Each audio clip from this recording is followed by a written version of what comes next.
کڑکتی دھوپ، برستی گرمی، زبان کانٹا، ہونٹ خشک، ٹھنڈا پانی دستیاب، دروازہ مکفل، کوئی دیکھنے والا بھی نہیں ہے، لیکن بندہ ایک گھونٹ بھی نہیں پیتا، وضو کرتے بھی احتیاط کرتا ہے کوئی قطرہ حلق سے نیچے نہ اتر جائے، کیوں کہ میرا اللہ مجھے دیکھ رہا ہے۔ جو چیزیں صوفیاء کو مراقبے سے نصیب ہوتی ہیں، ماہ سیام میں اللہ اس دولت کو بانٹ دیتا ہے، چھڑک دیتا ہے، بارش کی طرح وہ دولت برستی ہے، اور یہ تصور ہمارے ساتھ جڑ جاتا ہے کہ میرا اللہ مجھے دیکھ رہا ہے۔ ہم پانی نہیں پیتے، اللہ دیکھ رہا ہے، مرغن غذائیں موجود ہیں کہ اللہ دیکھ رہا ہے۔ میں یہ پوچھتا ہوں کہ ہم کھانا نہیں کھاتے کہ اللہ دیکھ رہا ہے، ہم پانی نہیں پیتے کہ اللہ دیکھ رہا ہے، لیکن جب رشوت لے رہے ہوتے ہیں اللہ اس وقت نہیں دیکھتا، جب نظر بھٹک رہی ہوتی ہے اللہ اس وقت نہیں دیکھتا، جب خیال بہک رہا ہوتا ہے اللہ اس وقت نہیں دیکھتا، جب سوچوں میں آوارگی آتی ہے اللہ اس وقت نہیں دیکھتا۔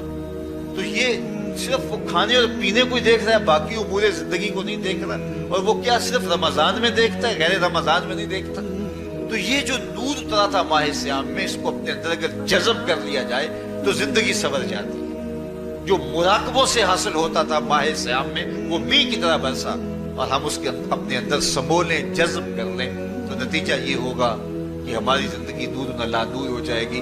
اور یہ تصور جب انسان کی زندگی میں جم جائے تو یہ گناہوں سے روکنے کا مؤثر ذریعہ ہے کہ میرا اللہ مجھے دیکھ رہا ہے۔ مجھے بتائیے اس سے بڑا ہیجان انگیز بھی کوئی منظر ہو سکتا ہے کہ حسن کی پتلی ہے، اور جو ہے وہ اس کی ایک ایک ادا اور اشوے سے قیامتیں پھوٹتی ہیں، اور وہ خود جناب یوسف کے سامنے اپنے حسن کو پیش کر رہی ہے، ساتوں دروازے بھی مکفل ہیں، بت کے اوپر بھی کپڑا ڈال لیا، اور زلیخا حضرت یوسف کو خود کہہ رہی ہے تالک یوسف اب تو آ جاؤ نا، ذرا آنکھ اٹھا کے میرے جلوے دیکھو۔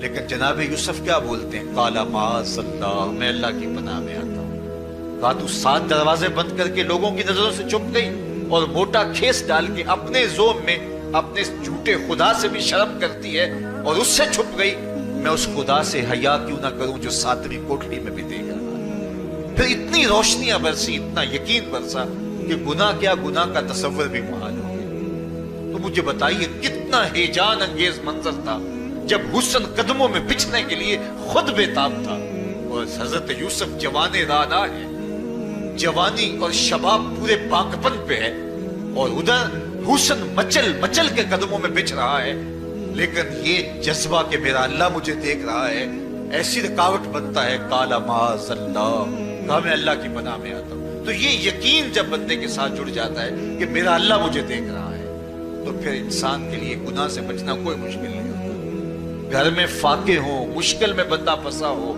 اور اس کو رشوت مل رہی ہو، تو پھر اپنا ہاتھ روکنا بڑا مشکل ہوتا ہے، بلکتے بچوں کا خیال آتا ہے۔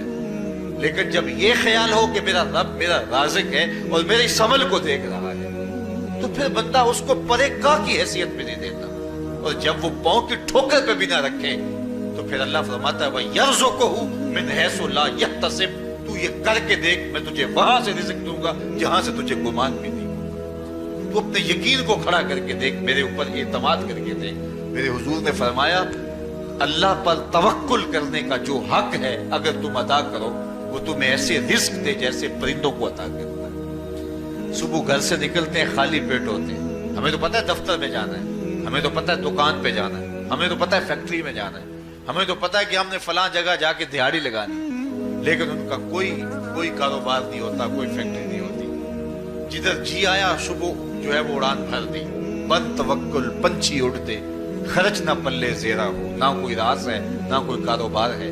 لیکن کبھی ایسا ہوگا کہ شام کو خالی پیٹ آئے ہو، تو کہا اگر تم اللہ پہ توکل کر لو وہ بھی تمہیں ایسے رزق دے جیسے پرندوں کو رزق عطا کرتا ہے۔ پرندوں میں سے ایک پرندہ ہے ہنس، یہ سچے موتی کھاتا ہے، اور آپ پنساری کے پاس موتی لینے جائیں تو ہزاروں روپے تولے کے ماشے کے حساب سے آپ لیں، تو پھر بھی آپ سوچتے ہیں کہ پتہ نہیں یہ خالص دی ہے یا نہیں دی ہے۔ وہ اتنے نایاب اور کامیاب ہیں کہ آپ ماشوں اور تولوں میں خریدتے ہیں اور پھر بھی آپ کو شک رہتا ہے کہ یہ خالص ہیں یا کہ نہیں۔ اور ہنس کھاتا ہی وہ ہے، اور دنیا پر ایک نہیں لاکھوں کروڑوں ہنس ہیں، اور روزانہ صبح و شام کھاتے ہیں اور پیٹ بھر کے کھاتے ہیں، اور اللہ انہیں روز عطا بھی کرتا ہے۔ تو یہ